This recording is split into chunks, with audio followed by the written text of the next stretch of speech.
This week we'll be talking about Chapter 2, Speech, Language Literacy, and Communication. Okay. Initially, this chapter discusses speech and the speech system. Now, of course, you've had this information from other classes, including phonetics. So I'm not going to get too in-depth about this. This is just a general overview of the speech mechanisms.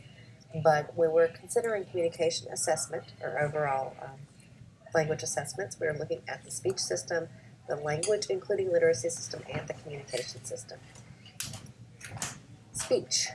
It is a physiological function controlled by cognitive linguistic processes of the central nervous system.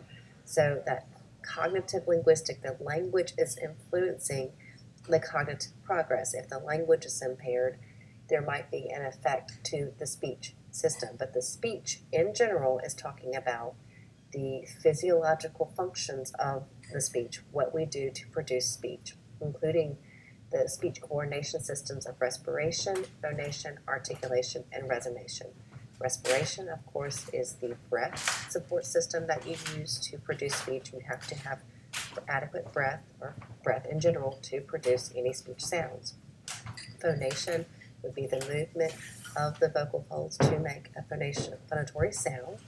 Articulation is the component of what we're using our articulators to put in place to make specific distinct sounds, using our tongue, our teeth, our lips, our alveolar and velar ridges. And finally, resonation, the nasality and resonance of your voice. Okay, language and literacy. When we're talking about language and literacy, language is a knowledge system, and it's composed of abstract symbols, i.e. the lexicon, and grammar for incorporating the symbols into the sentence.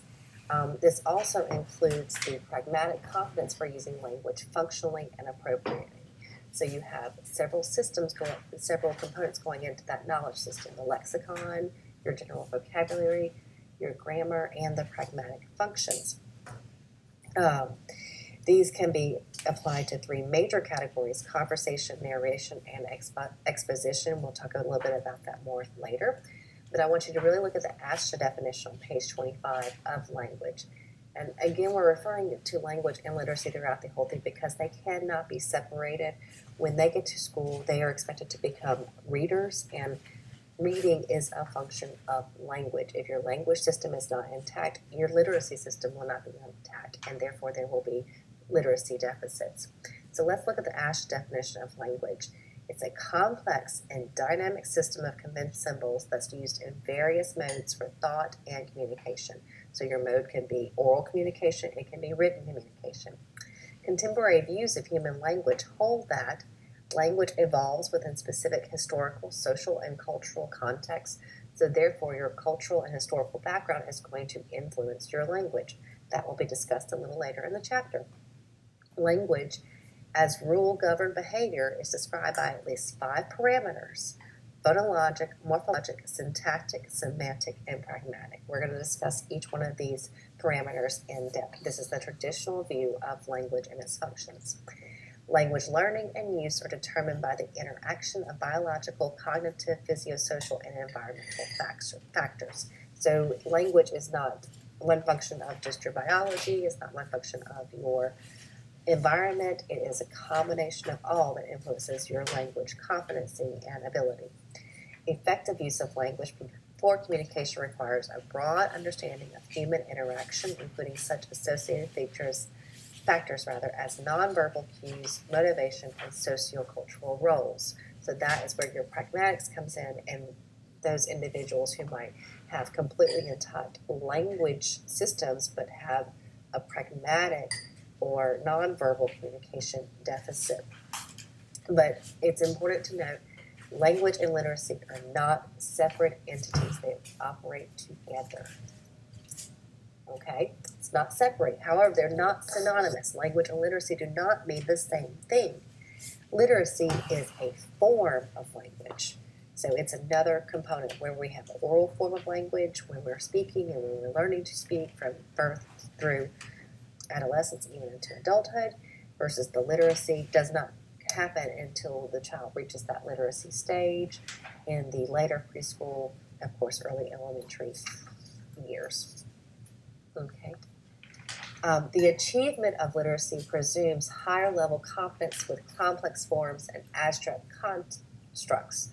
So you're not going to be able to achieve literacy if you do not have a complex language system in place.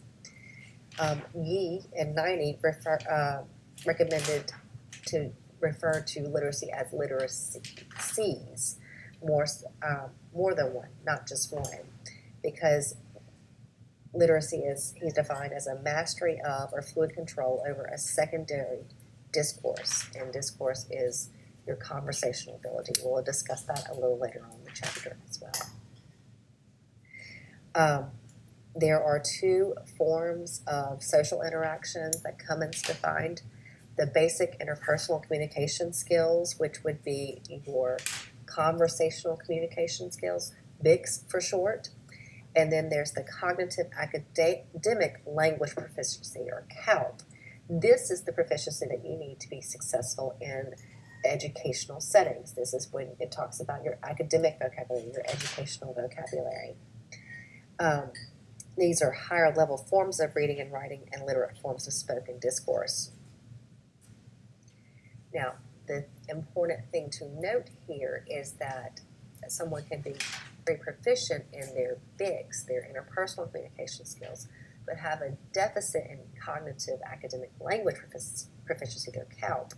Now, this deficit may not be due to a language disorder. It could be due to their cultural factors, and oftentimes there's a lot of research that it discusses here about the children might have been dismissed too early from their English language learning environments because their BIC was sufficient, but they did not address the academic component of their language, or the children were misdiagnosed with having academic language difficulties because they didn't have that component of academic language proficiency. And one statement here really stood out to me on page 27. It's right above the header of communication. It says a system of multiple literacies would include not only school literacies, but also community literacies and personal literacies. I wanted to point this out because this is essentially what the Common Core State Standards is about. I'm sure you're hearing about Common Core State Standards a lot, politically speaking, across the nation. It's very controversial, but the inherent idea of Common Core Standards is that you're judging somebody on their competencies in multiple settings. So they have a speaking and listening competency that they must be able to adhere to and perform at. They have a reading and writing and literacy competency that they have to perform at. And when it's judging their competency in reading and writing and literature, it's not looking at only one component of a literary example, such as your traditional literary standard English example. You might have other literary examples from speakers of non-mainstream English dialect. Think about the way Maya Angelou writes, because she does not write in standard American English, but her meaning is conveyed very effectively and her language is very complex. We should not exclude that type of writing based on it not being standard American English. And this is the type of thing that they're talking about when it talks about the multiple literacies. It's going to include multiple cultures, and that's essentially a huge essence of Common Core State Standards.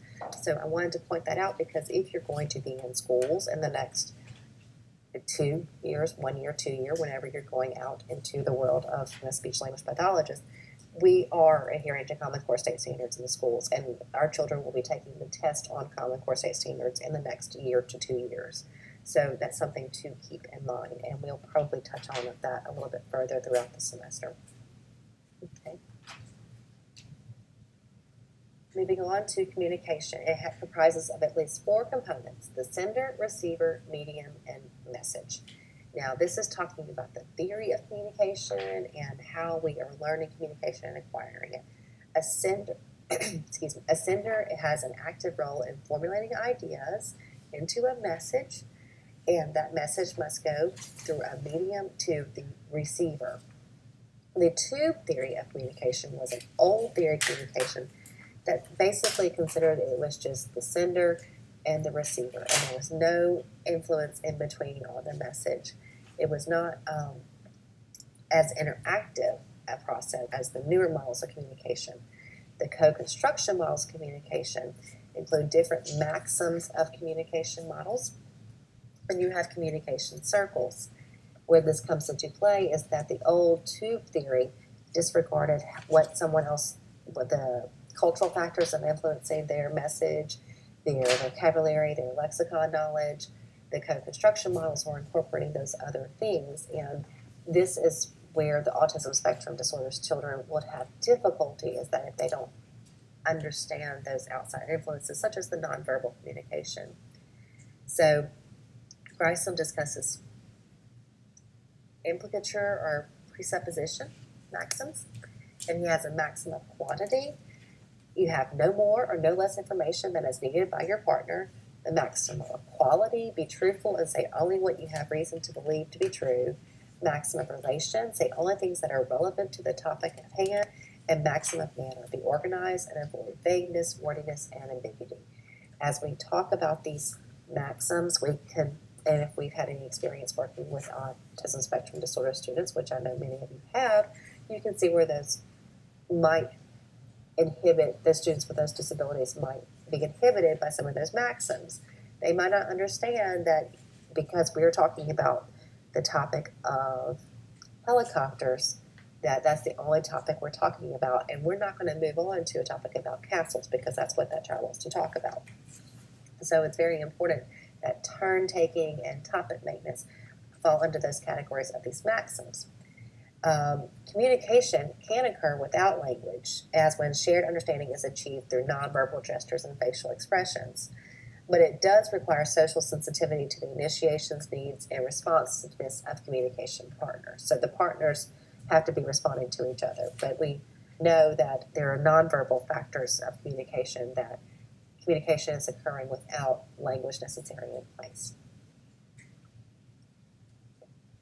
So the speech act theory, and this is really fun because I am the parent of a 10-month-old, will be 11-month-old Tuesday, and so I can very accurately relate to these stages of language as they're happening right now with my child. It's very fresh in my mind. So we have the speech act theory, 3 stages of the speech act theory: perlocutionary, illocutionary, and locutionary. Now, all of these have speech acts. That's what the speech act is, what the person does. Perlocutionary communication has a message that's constructed in the mind of the receiver. So I am the receiver. My daughter Cecile is the perlocutionary child. She's not giving me language yet. She does not know what she's doing. But I, as the receiver, am interpreting what she's doing into language. So my speech act is my interpretation of the sender's intention. She's crying, so therefore she must be hungry. She's crying, and it's a hurt cry, so she must be hurt. The variations of the cries that we understand as the mom or the caregiver, that we learn to know about children based on their differences of the way they cry. That is a perlocutionary. It's all in the interpretation of the receiver. This stage occurs from birth to about 8 to 10 months. Babies do not have intentional communication, but they signal internal states and current needs for feeding, changing, comforting, and playing. That's interpreted as communication by others. Another good example is when children start to babble. At the first, the babbling is just one of those early bilabial sounds, more than likely da da da da da da ma ma ma ma ma. There is no meaning behind this, and yet we will interpret that as, yes, da-da, you said da-da, da-da-da-da-da. Yes, you said da-da. That child's not intentionally saying da-da, but we are interpreting it like that.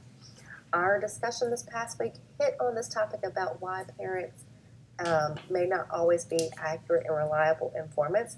We, as the communication professionals, understand that the intent may not be there by the child, but the pre-linguistic behavior is there. A parent hears da, da, da, da, da at 4 months, 5 months. Oh, She's saying daddy. Her first word was at 5 months. That is where the misinterpretation of a child's intent comes into play, and how things can come across different from a parent's aspect than us as the communication expert.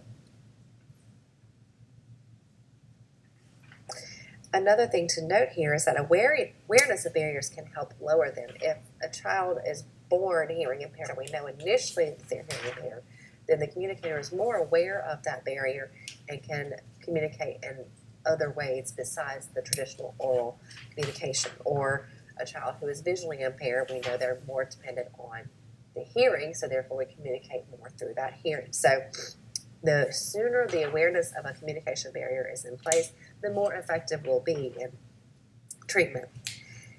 The next stage, the illocutionary communication, refers to the intention in the mind of the sender.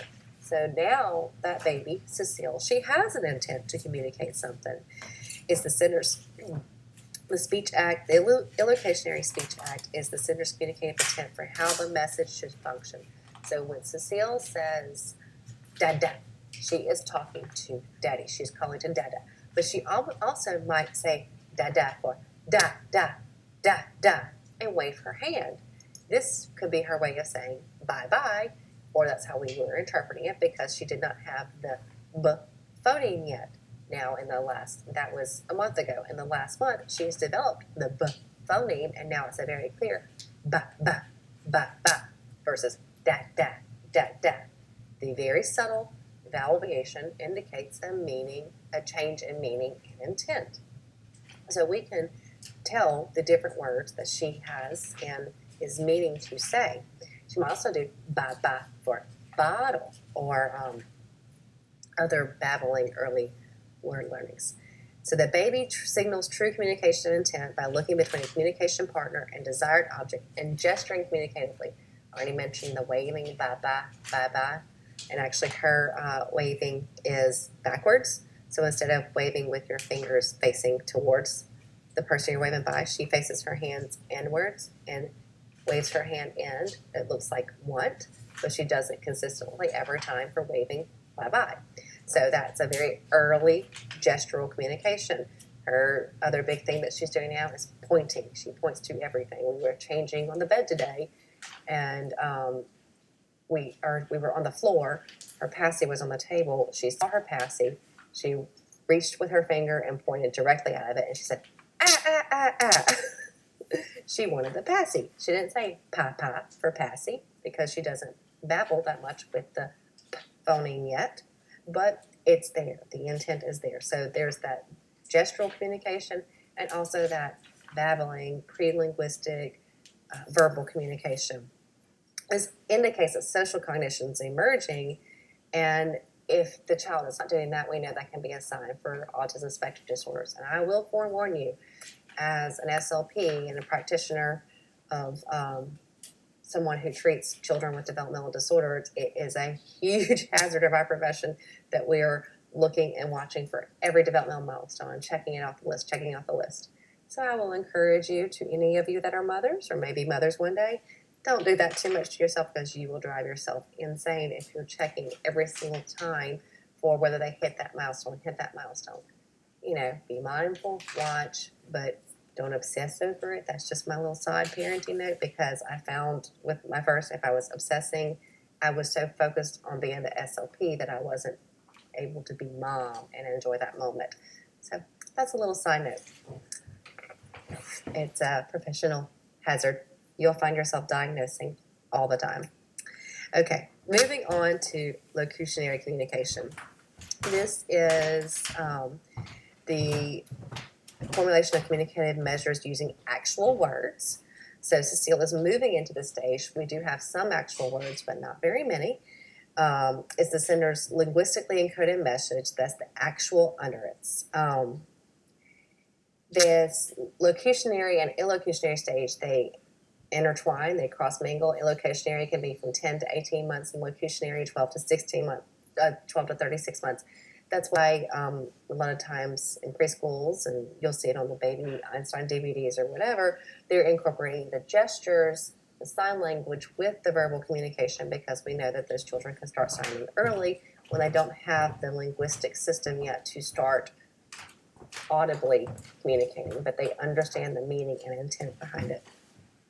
So an important element of the pragmatic parameter of language use in locutionary speech acts and locutionary speech acts, they don't always match exactly.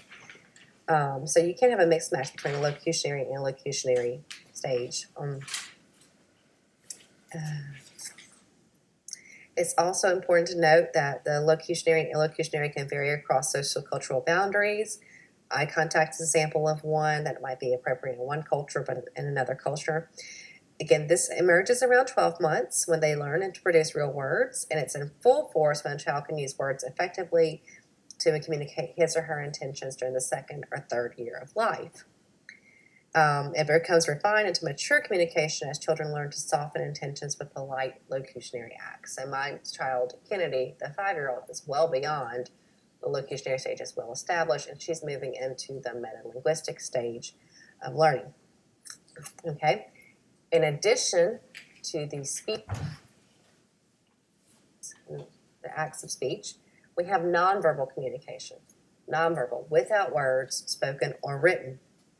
It's the non-linguistic communicative signals, intentional or not, such as smiles and excitement, gestures, or fussing and crying may be spared in some children who have otherwise linguistic or language deficits. So we can see the normal development with smiling and the interaction, but then when they're not babbling, when those babbles aren't turning into words and they're not turning into words connected into phrases, connected into sentences, that's an indication of a language problem. Oral language.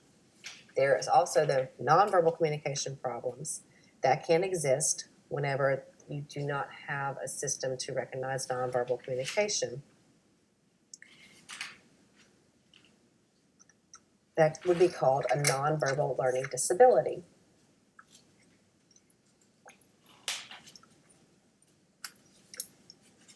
There are 3 prominent mechanisms of nonverbal communication: proxemic, kinesic, and paralinguistic. Proxemic refers to the formal non-linguistic communication by spatial relationships. How close can we get to the person we're speaking to, that personal space? And we all have that personal space, general, about 3 feet apart from each other. I don't know if any of y'all, I know you're too young for Seinfeld, most of you, but if you've ever watched any old episodes of Seinfeld and or a fan of the show, the close talker. When I think of a proxemic spatial relationship and nonverbal communication, I always think of the close talker episode of Seinfeld, because the person got right up next to them within a foot and was talking to them. So that close talker had a nonverbal language deficit because they did not understand proxemic spatial relations about what was appropriate for who you were talking to in the context talking. Of course, we're going to talk more closely within 3 feet of people we're more intimate with, but in general, that general social personal space is 1.5 to 4 feet, as demonstrated in the example on figure 2.6, page 32. Now, kinesic mechanisms, they're based on movement and gestures, and it's a shame that I can't have a video of me playing with the slideshow, because you would see all of the hand gestures I make. I am a big hand talker. So I might have a nonverbal deficit in that I overuse my kinesic mechanisms. The 5 substatuses of kinesic mechanisms: emblems, meaningful gestures like head shakes, yes, no, okay. Illustrators, they accompany a verbal message, such as holding spread hands apart to illustrate the size of a fish. That's what I do. I expand my hands. I talk with my hands a lot. Act displays, that is the facial expression. And you oftentimes might have somebody say, they just really don't have a good affect. When you talk about somebody who has very flat affect, you can't read them very well. You don't know if they're mad at you or they're passive towards you. They don't care one way or the other, or they're really interested in what you're saying, because they don't really change their facial expressions that much. Body and facial gestures that represent emotional states. Regulators are nonverbal signs that regulate, modulate, and maintain conversational turns. Hands are used in some cultures more than others. Direct eye contact is another example. An example I always think about direct eye contact in African American culture, it can be seen as disrespectful if the child looks at the adult when they're being reprimanded. But in the standard school culture, you tell a child to look at you when you're talking to them in order to ensure that they're understanding and maintaining what you're saying to them. So that's something that you need to be aware of culturally speaking. And I know you cover all of those different cultural issues in another class. So regulators and adapters, self-oriented devices that are used with low awareness, such as posture changes, leg crossing, arms crossing, things that tell you that I'm not pleased with you right now, but I'm not going to say it, and my face isn't going to necessarily say it, but body language says it. And then finally, paralinguistic devices, they incorporate both verbal and nonverbal elements. So they're the interconnection of the verbal, what we're saying, and the nonverbal. They include speaking rate, loudness, intonation patterns, and enunciation of linguistically encoded message to modify meaning, such as irony or sarcasm. And I tell you, my 5-year-old does not have an understanding of irony or sarcasm yet she uses those inflectional patterns that makes it sound like she's being sarcastic, even though she's not. A good example was tonight we were at dinner, and it's the 80s station on playing in the restaurant, and my husband sings, and she says, "Thanks for that extra voice, Dad." And he says, "You don't like my singing?" She says, "No, I do." And then she does the same thing to me 5 minutes later when I sing along with the song. "Thanks for that extra voice, Mom." Intonationally, she sounds like she's being sarcastic. "Oh, you don't like my singing?" "No, I do. I do like your singing. Thanks for the extra voice." So that is a later developing nonverbal communication system.